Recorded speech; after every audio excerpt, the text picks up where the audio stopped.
Hi hello friends, Sethu ജന്മകൽപ്പനയുടെ പുതുപുത്തൻ എപ്പിസോഡിലേക്ക് എല്ലാവർക്കും സ്വാഗതം. അങ്ങനെ നമ്മുടെ അശ്വിനാണെങ്കിൽ ശ്രുതിക്ക് പാലെടുത്ത് കൊടുക്കുകയാണ്.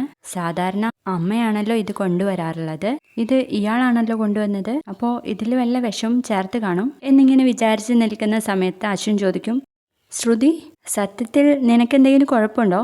കുറെ നേരമായിട്ട് നീ ഇൻഡിഫറൻ്റ് ആയിട്ടാണല്ലോ പെരുമാറുന്നത്. ഇത് കേൾക്കുമ്പോൾ നമ്മുടെ ശ്രുതി പിന്നെ കൊല്ലാൻ വരുന്നവരോട് എങ്ങനെ പെരുമാറണമെന്നാ എന്നും ചിന്തിച്ച് നിൽക്കുന്ന സമയത്ത് ശ്രുതി, നിന്നോടാ ചോദിച്ചത്, എന്തെങ്കിലും കുഴപ്പമുണ്ടെങ്കിൽ നമുക്ക് ഡോക്ടറെ വിളിക്കാം.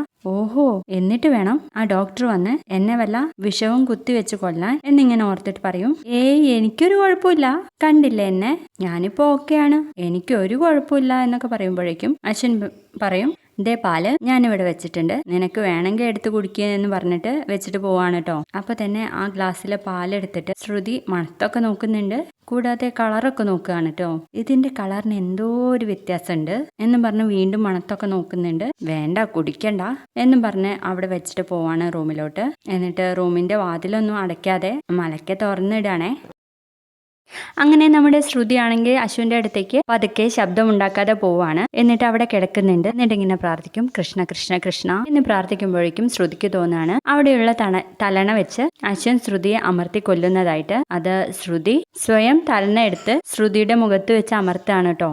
എന്നെ വിട്, എന്നെ കൊല്ലല്ലേ എന്നൊക്കെ പറയുമ്പോഴേക്കും അശ്വിൻ അങ്ങ് ഉണർന്നു പോവാണ്. പെട്ടെന്ന് തന്നെ ശ്രുതി ആ തലനെയൊക്കെ എടുത്ത് വലിച്ചെറിഞ്ഞിട്ട് എണീറ്റ് പോവാണ് കേട്ടോ. അപ്പൊ നമ്മുടെ അശ്വിനാണെങ്കിൽ എണീറ്റ് ചോദിക്കുന്നുണ്ട്, ശ്രുതി, നിനക്ക് എന്തു പറ്റി? കുറെ നേരമായല്ലോ നീ തുടങ്ങിയിട്ട്, എന്താ നിന്റെ പ്രശ്നം? അത് പിന്നെ എനിക്കൊരു പ്രശ്നമില്ല സർ, ഞാനേ ഒരു ദുസ്വപ്നം കണ്ടതാണെന്ന് തോന്നുന്നു. ദുസ്വപ്നോ? അതെ, ഇപ്പൊ ഞാൻ അതിൽ നിന്ന് ഉണർന്നു, ഇപ്പൊ ഞാൻ ഓക്കെയാണ്, സാറ് ഉറങ്ങിക്കോ എന്ന് പറയണേ. അപ്പൊ അശ്വിന് കിടക്കാൻ തന്നെ ഒരു പേടിയാണ് കേട്ടോ.